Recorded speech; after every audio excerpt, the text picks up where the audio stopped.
डर सबको लगता है। सेंट पॉल स्कूल के 8th क्लास के बच्चों को ट्रिप पर ले जाया जा रहा था। सब बच्चे खुशी से उछल रहे थे और शोर मचा रहे थे। अरे शोर मचाना बंद करो और बस में बैठो। क्या पता है सर, पहली बार ट्रिप पर जा रहे हैं ना, इसलिए बहुत ज्यादा एक्साइटेड हो गए हैं। हाँ सर, एक्साइटमेंट इतनी हो गई है कि मन के अंदर रुकी नहीं रही। फूट फूट के बाहर आ रही है। Yes sir. राधिका, समय, वरुण और सनी, सबसे ज्यादा शैतानी तुम लोग ही करते हो। चलो फटाफट बस में बैठो, वरना तुम लोगों को छोड़ के चला जाऊंगा। सॉरी सॉरी सॉरी सर, बैठ रहे हैं। सॉरी सॉरी सॉरी सर, बैठ रहे हैं। सॉरी सॉरी सॉरी सर, बैठ रहे हैं। बड़ी मुश्किल से सारे बच्चे बस में बैठे और बस चलना शुरू हुई।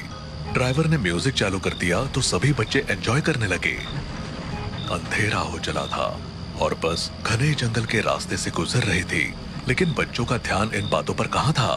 वो तो मस्ती में झूम रहे थे और गाने गा रहे थे कि तभी अचानक बस झटके से रुक गई। तेज ब्रेक लगने से सबकी सांसें थम गई। ओफो, ये क्या हुआ? सामने सामने कोई खड़ा था, सफेद कपड़ों में, शायद कोई औरत।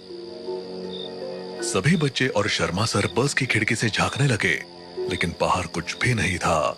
घना अंधेरा और पेड़ों की छाया के अलावा कुछ दिखाई नहीं दे रहा था। सर, कहीं कोई भूत तो नहीं है? चुप रहो, ड्राइवर, बस चलाओ। बस आगे बढ़ गई, लेकिन माहौल में एक अजीब सी घबराहट छा गई। थोड़ी देर बाद बच्चे होटल पहुंचे। होटल दूर से ही अजीब और पुराना लग रहा था। भारी दरवाजे और धूल से भरी खिड़कियां इसे और डरावना बना रही थी। सर, ये होटल कम और भूत बंगला ज्यादा लग रहा है। हाँ, और कोई इससे भी भयानक होटल नहीं मिला आपको? चुपचाप अंदर जाओ और सोने की तैयारी करो, सुबह जल्दी उठना है। डिनर के बाद सभी अपने अपने कमरे में चले गए। होटल में कुछ लाइटें बार बार जल बुझ रही थी। सन्नाटा इतना गहरा था कि हवा की आवाज भी डरावनी लग रही थी। रात के बीच अचानक सभी लाइटें बंद हो गई। तभी एक लड़की के कमरे से चीखने की आवाज आई। सर, सर कोई चिल्ला रहा है। वो आवाज तो श्रेया के कमरे से आ रही है। शर्मा सर और बच्चे श्रेया के कमरे की ओर दौड़े। श्रेया कांप रही थी। क्या हुआ? इतनी जोर से क्यों चिल्लाई? मेरा दरवाजा किसी ने खोला और मुझे दरवाजे पर एक अजीब सी परछाई दिखी। परछाई? कैसी परछाई? वो बहुत लंबी थी और उसकी आंखें लाल लग रही थी। अरे लाइट चली गई है ना, इसलिए तुम थोड़ा डर गई होगी। यहाँ कुछ नहीं है, आराम करो। शर्मा सर ने उसे समझा तो दिया, लेकिन मन ही मन वो खुद भी थोड़ा अजीब फील कर रहे थे। रात गहरी हो चुकी थी। बच्चे अपने अपने कमरों में सोने की कोशिश कर रहे थे, लेकिन राधिका, समय, वरुण और सनी बाहर जाने का प्लान बना रहे थे। चलो थोड़ा बाहर घूमते हैं, होटल तो वैसे भी बोरिंग है। हाँ, यहाँ हम सोने थोड़ी आए हैं, चलो बाहर। अगर भूत मिल जाए तो और मजा आएगा। तुम लोग पागल हो, ये जगह सच में डरावनी है। डरपोक मत बनो, रियल में भूत वूत कुछ नहीं होता। चलो सब मिलकर चलते हैं। चारों बच्चे होटल के पीछे बने रास्ते से बाहर निकल गए। वो सब अंधेरी सड़क पर चलते चले जा रहे थे। उन्हें नहीं पता था कि आगे उनका क्या इंतजार कर रहा है। अगर अभी कोई भूत आ गया तो राधिका सबसे पहले भागेगी। चुप रहो, मैं तुमसे ज्यादा बहादुर हूँ। सनी, तुम्हारे चेहरे पर ये डर क्यों है? ऐसा लग रहा है जैसे तुमने भूत देख लिया हो। सनी कुछ बोलता उससे पहले ही झाड़ियों में हलचल हुई। चारों ठिठक गए। वो क्या था? पता नहीं, शायद कोई जानवर होगा। नहीं, ये आवाज जानवर की नहीं है। अचानक झाड़ियों से एक काला साया तेजी से उनकी ओर बढ़ा। चारों ने चीखते हुए भागना शुरू किया। उनकी चीखों ने रात की खामोशी को चीर दिया। पर तभी उन्होंने देखा कि वो एक कुत्ता था। चारों बुरी तरह हंस पड़े। क्या यार, हम लोग सबके सब डरपोक हैं। सच कहा। तभी उन्हें थोड़ी सी दूरी पर एक हल्की सी रोशनी टिमटिमाती दिखाई दी। वो देखो, रोशनी। शायद किसी ने बॉनफायर जलाया है। चलो देखते हैं। अरे वाह, bonfire! I love bonfire. Let's go. अब आएगी एकदम बॉलीवुड की हॉरर फिल्मों वाली फील। चलो देखते हैं। वैसे भी लौटने का रास्ता तो याद ही है। चारों एक्साइटमेंट में उस ओर बढ़े। रोशनी के पास पहुंचने पर उन्होंने देखा कि एक बॉनफायर जल रहा है और उसके चारों ओर लोग बैठे हैं। उनकी शक्लें तो नॉर्मल थी, पर उनकी हरकतें काफी अजीब थी। उनकी आंखें बेजान सी लग रही थी और वो बेहद धीमी आवाज में आपस में बात कर रहे थे। नमस्ते, आप लोग कौन हैं? क्या यहाँ कैंपिंग कर रहे हैं? किसी ने वरुण की बात का कोई जवाब नहीं दिया। अरे भाई, हमसे बात क्यों नहीं कर रहे हैं? और ये बच्चे कौन है?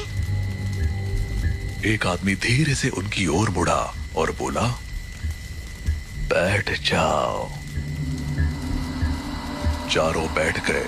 समय ने माहौल को हल्का करने के लिए अपने मोबाइल पर गाना बजा दिया। सभी बॉनफायर के चारों ओर डांस करने लगे।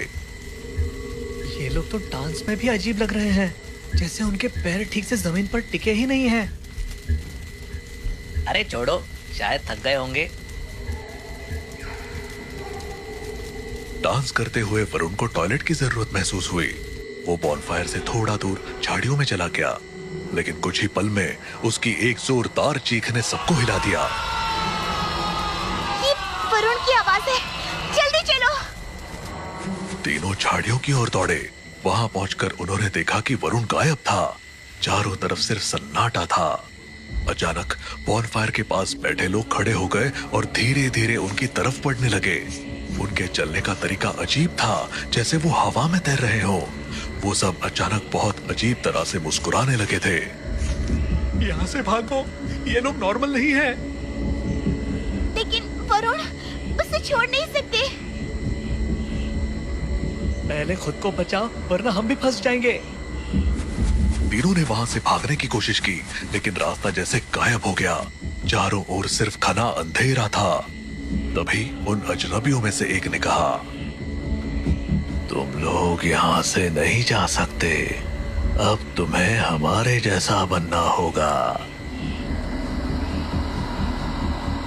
इतना सुनते ही वो लोग और तेज भागे, लेकिन अचानक राधिका गायब हो गई। अरे, राधिका कहाँ है? राधिका, राधिका, राधिका!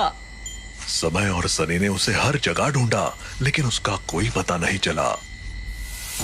राधिका कहाँ गई? ये सब क्या हो रहा है? हमें कुछ करना होगा, जल्दी सोचो। वो अजनबी लोग उनकी तरफ बढ़ रहे थे। वो दोनों डर के मारे एक बड़े पेड़ के पीछे छिप गए, लेकिन तभी पेड़ अचानक से हिलने लगा, जैसे उसमें जान आ गई हो। पेड़ ने अपनी जड़ें उखाड़ ली और अपनी जगह से हट गया। समय, अब क्या करें? हम कहाँ फंस गए हैं? और ये वरुण और राधिका कहाँ गायब हो गए? अचानक एक छोटा बच्चा उनकी ओर आया। उसके चेहरे पर भी वही क्रीपी मुस्कान थी। वो बोला, तुम दोनों में से एक को यहाँ रुकना होगा, दूसरा जा सकता है। बताओ कौन रुकेगा? समय बिना सोचे समझे चिल्ला पड़ा, मैं। बच्चे ने मुस्कुराते हुए समय की ओर इशारा किया। तभी बॉनफायर के पास खड़े अजनबियों ने उसे पकड़ लिया और घने अंधेरे में गायब हो गए। सनी हैरान खड़ा रह गया, लेकिन अब वो अकेला था। सनी किसी तरह उन अजनबियों और उस खौफनाक माहौल से भागने में कामयाब हो गया। वो घने अंधेरे के बीच रास्ता ढूंढने की कोशिश करता रहा, लेकिन उसका मोबाइल भागते वक्त गिर गया था, जिससे अंधेरे में उसे कुछ भी साफ दिखाई नहीं दे रहा था। वो गिरते पड़ते आगे बढ़ता रहा। कुछ देर बाद उसे होटल का रास्ता दिखा। होटल पहुंचकर वो सीधे अपने कमरे में गया और बिस्तर में दुबक गया। उसका पूरा शरीर डर के मारे कांप रहा था। उसकी सांसें तेज थी और उसकी आंखों के सामने बार बार वो डरावने चेहरे आ रहे थे। उसे बुखार चढ़ चुका था। वो बस सोच रहा था कि काश ये एक सपना हो, पर जब अगली सुबह आई तो पता चला वो सपना नहीं, हकीकत थी। अरे सनी, क्या हुआ? आज बड़े सुस्त लग रहे हो। और तुम्हारे बाकी दोस्त कहाँ हैं? कुछ नहीं सर, थोड़ी तबीयत खराब है, दोस्त अभी उठे नहीं हैं। डर और बेचैनी ने सनी को चैन नहीं लेने दिया। आखिरकार वो अकेला ही उस जगह वापस जाने का फैसला करता है जहां रात को वो गए थे। वो होटल से निकलकर चलते चलते उसी जगह पहुंच गया। वहां एक बड़ा सा बोर्ड लगा था जिसमें मोटे अक्षरों में लिखा था श्मशान घाट। सनी के पैरों तले जमीन खिसक गई। उसे यकीन हो गया कि रात को वो लोग आत्माओं के बीच थे। उसकी सांसें तेज हो गई। डर के मारे उसने अपने दोस्तों को पुकारा। राधिका, वरुण, समय, क्या तुम लोग सुन सकते हो? मैं यहाँ हूँ। कुछ पलों तक सन्नाटा छाया रहा, लेकिन तभी उसने देखा कि राधिका, समय और वरुण उसकी ओर आ रहे थे। उनकी चाल नॉर्मल थी, वो खुश लग रहे थे। ओह थैंक गॉड, तुम लोग ठीक हो। कहाँ चले गए थे तुम लोग? सनी, हम यहाँ बहुत खुश हैं। तुम्हें भी हमारे साथ रहना चाहिए। यहाँ बहुत शांति है। हाँ सनी, आओ, चलो हमारे साथ। What the hell? आओ सनी, अपनी दोस्ती निभाओ, हमारे साथ चलो। सनी ने उनके चेहरों की तरफ देखा। उनकी आंखें बिल्कुल बेजान थी। सनी को एहसास हो चुका था कि ये अब वो नहीं रहे जो पहले थे। तुम लोग अब वैसे नहीं रहे। मुझे जाने दो।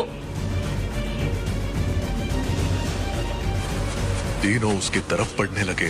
वो उसे पकड़ने की कोशिश कर रहे थे। सनी ने पूरी ताकत से भागने की कोशिश की। भागते भागते अचानक उसकी टांग किसी चीज से टकराई और वो जमीन पर गिर पड़ा। जमीन से एक ठंडा बेजान हाथ बाहर निकलकर उसे पकड़ने की कोशिश कर रहा था। सनी ने चीखने की कोशिश की, लेकिन आवाज गले में अटक गई।